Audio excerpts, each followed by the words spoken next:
Hello, Chancellor. We're in the temporal zone, and the legends are on the bridge. Hello, and welcome to DC FanDome. My name is Chancellor Agard, and I'm with Entertainment Weekly, and this is DC's Legends of Tomorrow panel. Stalin, Caligula, if they get out, they'll destroy the city. Okay, got any ideas, Cap? Just a lot of bad ones.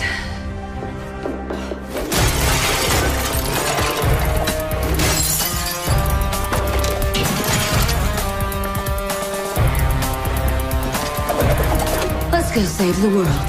First off, we have Katie Lotz, who plays Wave Rider Co-Captain and the White Canary, Sarah Lance. Nick Zano, who plays Super Historian, Nate Haywood. Kala Ash, who plays futuristic social media influencer and air totem wielder, Zari Tarazi. Jess McCallan, who plays Wave Rider Co-Captain and serial killer podcast host, Ava Sharp. Matt Ryan, who plays self-proclaimed nasty piece of work, John Constantine. Gideon herself, Amy Louise Pemberton. Cheyenne Sobian, who plays the bud-loving air totem wielder, Barad Tarazi. Also, Olivia Swan, who plays Astrologue. Also joining us, we have the producers, executive producer Phil Klemmer, executive producer Keto Shimizu, and executive producer Grania Godfrey. How are you guys doing? Good job, Chance. That was a lot. Yeah, it's a mouthful. Good panel, guys. We actually have a blooper reel clip that I will toss to now. Now, can we kill them? Questionable. Sorry, I'm just gonna... Oh, that's your own hair. I gotta pull it. All right, one sec, just... Yeah. It's good of it. Let's go. Is this thing on?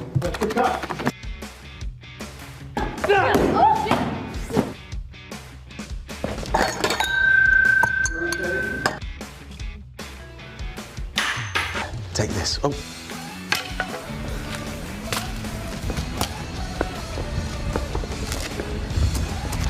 Not like it. Is that yours or mine? Please, my phone is talking to me. Let's do that again. Hello? Yeah, no, I'm doing a scene. It's all right. I'll give you a call back in a bit, yeah? Wait, give him your camera. Give him your camera, and then he can take it. Great. Now we can do the scene. That was wrong. That's okay. This scene is so hard.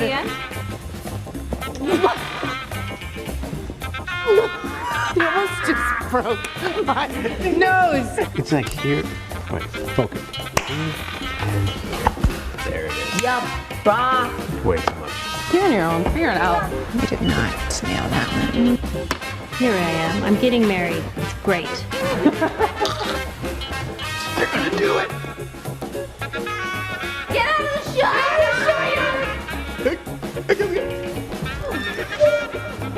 Nuggets done. Gideon, run! Save yourself! Going to hell generated a lot of anxiety. Donna, come. Stay.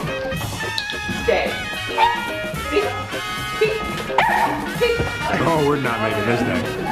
No late night snacks for you, Gary Jr. Squared. No late night snacks for you. We're leaving. And then we all turned into a giant bevo and it exploded! CGI movie exploding and be metal everywhere and spark. Guys, I'm trying to work. Oh, hey, Craig. Just second unit. Smile, people! What? You know, sometimes what happens on this show really would be hard for an audience to follow. Pick Legends. Or nominate us for an Emmy. Okay. It's not easy doing it twice. It's not. No, it's not. No. And this is why I don't act. I feel like this is a weird thing that we're doing. It's virtual as opposed to in a big convention hall because of everything that's going on. I'm curious, what do you guys think the Legends would be doing right now in their own respective quarantines? Oh, God. I think John will be doing what he's always doing, which is having a whiskey and trying not to have a cigarette because he's kind of kicked that habit. So he'd probably just be having a whiskey saying, hey, let the world go by. I would imagine Nate's falling in love with somebody else and then... Well, then break the heart. Virtual romance? I think Zari's probably like conquered TikTok. TikTok. Berhad probably would have been the #1 League of Legends player in the world. I reckon Astra's just lounging around on like a fur rug somewhere. Just rolling in money. but she managed to. Some unwilling soul. I think you'd be getting everyone to do like a Trivial Pursuit, but no one's interested. She's like, number one, question A, guys, like no one cares. Before talking about season 6, I do want to talk a bit about season 5, which was a major season for the show in many ways. I want to start with Katie. You made your directorial debut this season. What was that experience like for you? What was it like directing your castmates? They were awesome. It was so much fun. I mean, on so many levels, I learned so much, and it was such a good experience to be able to kind of bond with the crew on that side and get a look under the covers. And the cast was amazing. We had so much fun. I think, after so many years of building rapport with each other, that it made it easier, of course, to kind of, and hopefully, I mean, everybody was really nice. Nobody was a jerk or anything, except for maybe Matt. Just kidding. Yeah, Matt. And with that, I mean, also, I feel like this season 5 for Sarah and Ava was really about them sort of learning how to co-captain the Wave Rider.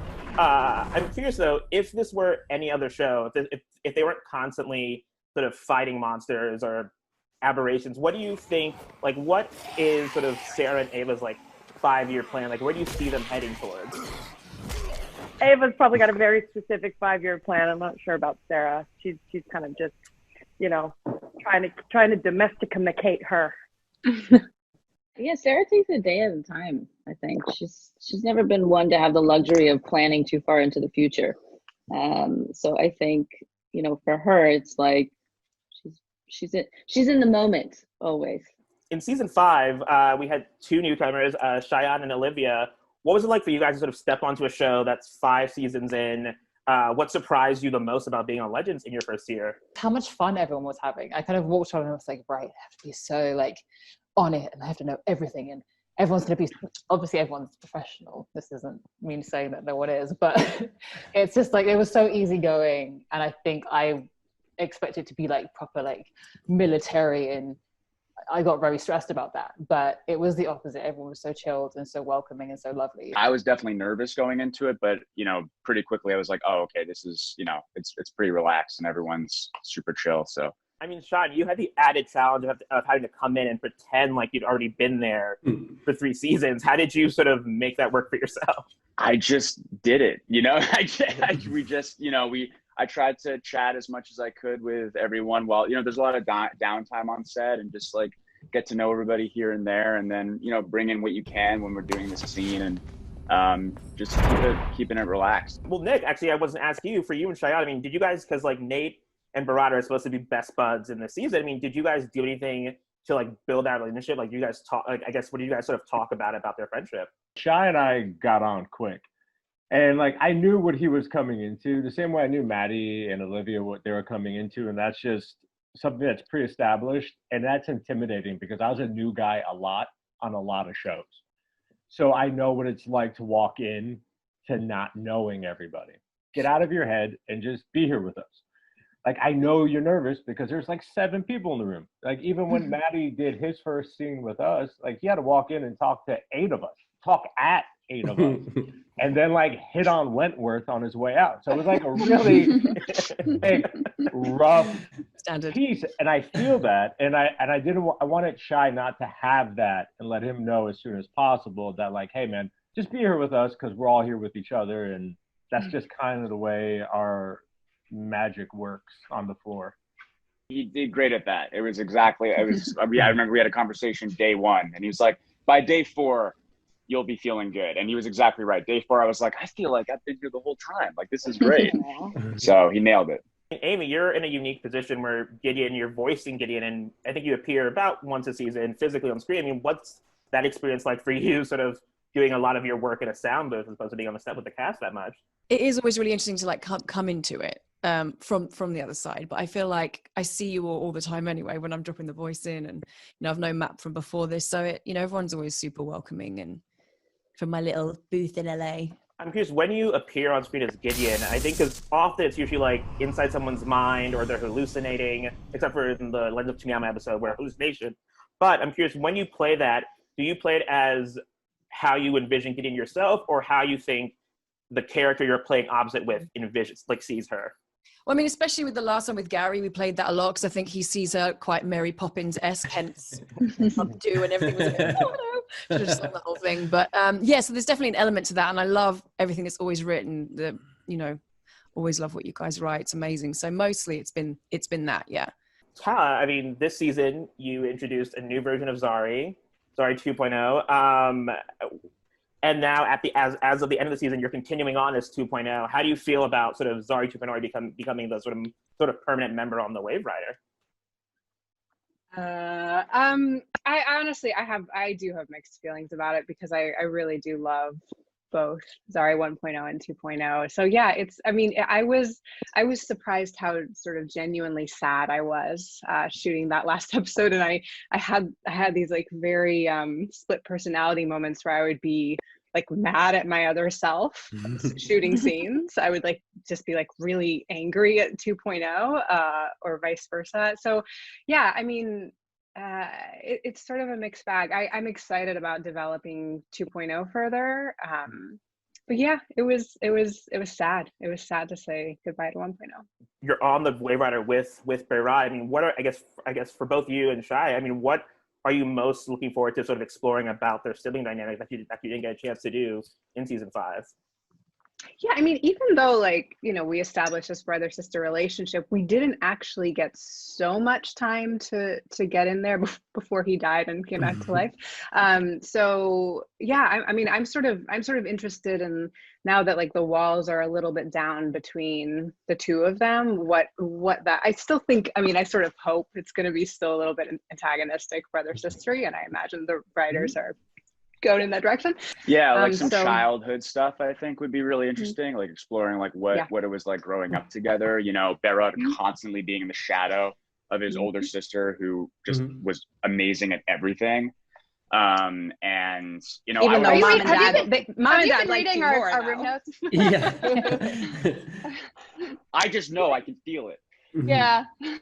There was a little sister because we had Laurel on early on in the season. Yeah. So there's a little bit, but not nearly as in depth as we get to. Just as well, like last season, when in lots of the episodes when Tala was playing 1.0 and 2.0, literally be like, okay, everybody, you can take a little break now, take 5, and she'd be like going to the thing, changing into the other one, coming back, and like literally like driving the whole day. There's a moment in the room where we were discussing, like, should we just keep them both forever? Do you remember? And then we were really having these discussions, and we're like, we're going to kill the crew. We're going to kill Tala. And there was a moment where love it though, guys. I do love it. I know. I'm ready, but yes, I don't want the crew or any of you to hate me. So yeah. We'll find a compromise. For the writers, can you sort of shed a bit more light on what you guys have in store for these two siblings in season 6? We have a great episode, I think it's number 2 actually, where we really get into exactly what it was like for you, Behrad, to grow up in the shadow of your sister and, having to establish sort of your own thing. And then, you're put into a time period and an undercover identity where you kind of get to do that thing. And she's the outsider, and she's the one who's flummoxed and doesn't know what's going on, and you kind of have to teach her a thing or two. And it's like, it's a really fun, opportunity for us to tell a story that is just about the sibling dynamic without the, the fraughtness of, life or death, or, which one are you, or, trying to bring someone back to life. So this is a season where we're incredibly excited about diving more into the sibling dynamic. Before we go into season 6, I have a few more questions. I mean, Matt, the season ended with Constantine getting his soul back. Good for you. How are you sort of feeling about? Great, man. I've lockdown has been the biggest blessing in. I've come home. I've gathered my soul as Constantine. He's happy. I'm happy. That's it. Going on that journey with the astrologue story is such a huge part of the whole Constantine canon in the comic books and in the original show, and then what we've done with it on Legends and what the guys have written, and to kind of get to a place where that is wrapped up is really, really satisfying, and John is happy, which kind of gives me fear. a quaking fear in my boots because, you know, how long does John stay happy for? I mean, the other thing too is like Olivia. I mean, Astra will be living with Constantine in his mansion. I mean, I guess for both Olivia and Matt, what are you both sort of looking forward to exploring about their dynamic? If you kind of put Astra and John living together peacefully, I feel like maybe isn't gonna happen. So I think that it would be really fun to see them trying to cohabitate day in, day out, which is something that is it going to be possible? I don't know. I love the idea of John being unhappy about him being happy. Season 5 featured, just off the top of my head, so many really fun and interesting episodes. Mortal Kombat, the one where we're trapped on TV, Mr. Parker's cul-de-sac. For all of you, what were some of your favorite moments from this past season? The episode where we're trapped on TV is my favorite. Yeah, I think that's mine as well. Yeah. It's an amazing episode, yeah. We all attacked that with a very happy heart, and we all like saw what it was going to look like while working to make it, and that kind of drove us through like the hard part of making that episode. It was really cool to become different characters, different universe. Like it's like for doing Star Trek, our old version of Star Trek. We had so much fun doing that. And seeing Jess, you know, with the ears, and Katie doing, you know, William Shatner. I mean, I think like there were moments, weren't there, Nick, when we were sitting in the trailer and we were like, this is the most bonkers, ambitious episode that has ever been done on the show. It was great to kind of to pull it off and really good fun. It should be noted William Shatner tweeted Katie after that episode aired. Really? Did he? Yeah, he did. No way. It's some harsh criticism of my impersonation. Guggenheim directed that episode, and I remember on the day being like, okay, we were doing a little Spock Shatner throwback fun. Okay, we'll do like a little Sarah and, you know, Ava as Spock and Shatner. And Mark kept pushing us to do in rehearsal, like more. I want the cadence more. And Katie and I were like ran before the take and just started YouTube deep character study, like YouTube Googling how William Shatner talks and like how to do the cadence and how to do more. Like I lowered my register and my voice. I mean, it was insane. It was ridiculous. Season 5 ended with Sarah being getting abducted by aliens. The writers, what's in store for Sarah in season 6? Well, I don't know if we want to spoil too much, but I'll say with Sarah away, it's like the kids kind of go crazy.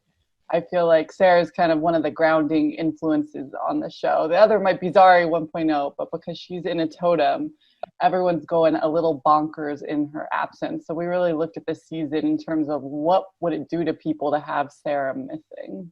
Yeah, and I think, you know, Ava obviously would be a worthy replacement, but she obviously takes Sarah's absence the hardest, and she starts to, you know, get a little bit frayed around the edges as well. So it leaves a bit of a power vacuum, which, you know, unlikely people have to step up to fill. Don't worry, we're not losing Sarah from this story. We will be tracking her adventure. Even as she is separated from the team. This show is such an ensemble show. I mean, what has it been like for you guys to sort of write these episodes when you have one of the lead characters completely separate from the rest of the cast? How's it been like writing those stories and breaking those stories and finding that balance? I mean, it's useful when we can just focus on a single character or a pair of characters. I mean, the trouble we get into is when we want to try to tell too many stories at once. And so like every season we kind of resolve to like pare it down and to try to simplify things. Believe it or not, like simplicity is really kind of like a luxury on a show like ours that is so crazy and complicated. It's nice to slow down once in a while and to, you know, to realize like, okay, yes, we'll get to that story eventually, but like right now, let's just try to focus on something that's, you know, a little more manageable in scale. I think we're also, as a room, really proud of how much joy this show can bring. And especially right now, it feels like everyone needs to see this show. So it's fun to feel like we have a real purpose right now. I feel like the writers on this show are very close. What has it been like having to break a season via Zoom and not being in the physical room together? We all really miss each other, but especially in the early months of the pandemic when there was so much uncertainty and so many questions, it actually was a really great sort of grounding daily activity to have to check in with each other and to see each other's faces. This is going to be a season that will hopefully bring a lot of joy and hope to people who watch it. Mm-hmm. And the season, I know we're also getting a new legend this season. What can you guys tease about this new character that's coming on the Wave Rider? She is a young Latinx woman from Texas who was kidnapped by aliens and is kind of got a thirst for vengeance. And so she's going to come up this ship, and she's not going to be the lovable losers that we normally have. She's going to be someone who is pretty tough and gives it to the other legends, and they're going to all have to react to her. And I think it's going to throw them off their feet a little bit. If everyone joins the ship and is our best friends immediately, I mean, where's the story there? Like, you gotta earn that. You gotta earn your spot in the family, There's a reason that so many characters have taken these kind of drastic turns. I mean, Jess came in as the straight woman at the Time Bureau, and then we realized, like, oh my God, we've got like Lucille Ball, like she could do comedy. So like, why are we making her do the serious stuff? And this season's about aliens, and aliens are well-tried territory, both in the Arrowverse, also on TV. I mean, how are you guys trying to put your own spin on that? What does this season look like? I guess how do aliens sort of change the game for the show? I guess, and challenge the theme in a different way. Yeah, I mean, every season we try to go bigger and zanier, which is also interesting this season with trying to be safe and film during possible quarantines. But I feel like if any show can do it, the Legends can do it. Yeah, we're trying to really lean into some genres, like alien genres, which is, that's not, Supergirl does their own version of aliens, and we're really trying to make it feel and look different. We're really, putting our own stamp on it. Nate has endured just tons of loss over his few scenes on the show. His great-grandfather, his father, Amaya, Zari 1.0, Ray. What's in store for Nate in season 6? And is there sort of any hope for him, I guess, like on the horizon for him? For everything that you just said, Chance, I mean, we're acknowledging that, it's been a tough run for Nate. And, as someone who always tries to be like the cool guy who puts his like positive spin on things, like, we're going to be okay. It's going to be fine. It's getting harder and harder for him to do that. Well, now it's time to move on to the true or false question/game. I'll read a statement, and you guys need to tell me if it's true or false. The first round is our Wave Rider round. First question: we have physically seen the character of Gideon 3 times over the course of the series. True or false? It's once every season. Once over the season, yes. So it's false. So, yeah. Amy, you'd know this one. I was like, how many have I read? Oh, yeah. Yes, it's actually 4 times. So next one, Neil McDonough, who played Damien Dark, once disappeared from set to coach his kid's soccer game. True or false? True. True. Totally true. True. It's cute. Say it's true.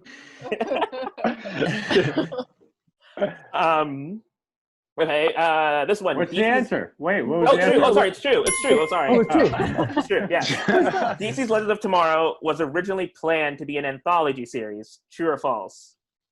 False. True. Oh. True. Phil? What's an anthology series? Okay, false. True. True. Yeah, Katie and Cheyenne were right. It was. That is true. And finally, for this round, Mr. Parker was just a random name that sounded nice. True or false? True. True. True. It sounds like a true thing. False, actually. Mr. Parker is named after Phil's assistant, Ian Parker. Who knew? Did Matt Just to say how much we all love the guy who played Mr. Parker. He's just like the most. Brilliant! It's just like he's so great. For season 1, the only British legend that wears a trench coat is John Constantine. True or false? False. False. False it is, yes, because there's also Rip, R.I.P. 2, symptoms of time travel include all of the following: nausea, vomiting, vertigo, temporary blindness, flatulence, and in rare instances, bleeding from the eyeballs. True or false? True. True. True. Sure. True. That is true. Actually, it's false. What? Flatulence is not a symptom of time travel. Wouldn't the legends Oh. know? Really? I mean, the legends know best. No. How do you know, Chancellor? Fair. I'll give that one to you guys. I think Ava can contest to that. Okay, for season 2, George Lucas is responsible for the powers of 2 of the 8 legends in season 2. True or false? Responsible? Yeah. False. False. I'd say true. I'm sticking with true. Because It's weird. He's doing lots of. It's Yes. true. You became a historian because of Indiana Jones. Indiana Yeah, but I Jones. became a superhero because of us. Yeah, but you wouldn't have You're been a a historian. superhero unless you're a historian. Little vague. Again, I'm reading what I was given. There's a whole episode about it. Where when he decided not to finish film school, suddenly you became a yoga instructor, and what did Ray become? Oh, You yeah. guys both lost your powers. That was fun. Okay, season 3, and I think this is going to be an easy one. The team uses the totems to join their powers to become Elmo and defeat Malice in an epic Wild West showdown. True or false? Malice. No, it is Malice. False. Well, it's not Elmo. No, It's Bebo. Bebo. Bebo. When Ava recruits Constantine to help with Sarah's possession, she finds him chasing a pig around the room. True or false? True. No, it was a chicken. It was a rooster. Jess is right, yeah. For season 4, so in a truly meta episode, the team is split into multiple timelines very similar to TV shows like Custodians of the Chronology, Sirens of Spacetime, The Fellowship of Tomorrow, Kittens of Meow Meow, and Puppets of Tomorrow. True or false? No, there was no Kittens of Legends of Meow Meow, and the one before that as well, Legends of Meow Meow or something. False. False. Chance. That was an episode. That's correct, yeah. Fellowship of Tomorrow and Kittens of Meow Meow were not real things. Finally, for season 5, Ava Sharp's podcast on serial killers is called Slay Anything. True or false? True, isn't it? I don't think so, but that's a good name. Is that the episode name? That's the episode name. It's false. It's called Stabcast. Stabcast. Cisco brought his own dragon microphone when he performed in the season 5 finale. True or false? True. We have some fan questions that we've received from around the world apparently. So from the first one, it comes from the Philippines. Legends has a lot of musical moments. Is a full-blown musical episode in the cards? Yeah, why not? Anything's Yeah. in the cards. We'll literally do anything. Yeah. Wait, does it mean that we don't have to write should it? name That our seems show that. amazing. Like if we don't Yeah, have you to, still have to write just a bunch stuff. You of have to write little songs. interstitial. No, you Oh. gotta have some interstitial things that then turn into songs. Remember? That seems like a lot of work. Yeah, like recitative, like speak Yeah. singing. Next question comes from Argentina for the cast, and I guess for the writers as well. How has DC's Legends of Tomorrow changed your lives? I was an overnight success. I went from a nobody to a somebody. I flew first class for the first time. I got to meet all these incredible people. I got to meet Brandon. I told him the first day I worked with him, I was 12 years old when I saw Superman Returns. And now I'm here with you doing to see it. It's crazy. For me, it's like this is what's kept me playing Constantine and being able to explore that character in ways that I never thought I would ever. Being together and doing these insane things allows me appreciation for the opportunity that I know is on the clock, like everything is on TV. And I just sort of I've never been in a position to where I've been aware of how special it is in real time.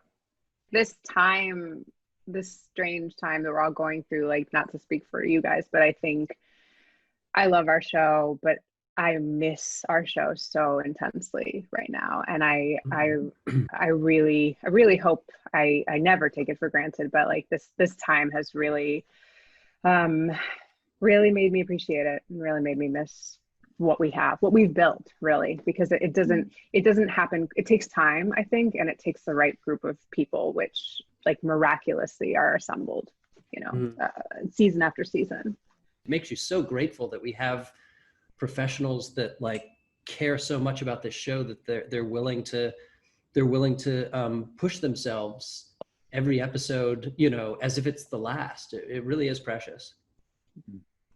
And final question for the writers: what ideas have you had that have been abandoned for one reason or another in terms of like storylines for the show? We always wanted to get Katie to breakdance, like in the 80s. Yeah. And we've never done that. We're always just trying to crack each other up, and sometimes we get a little too outlandish. So sometimes we have to be reined back. I think that's all the time we have.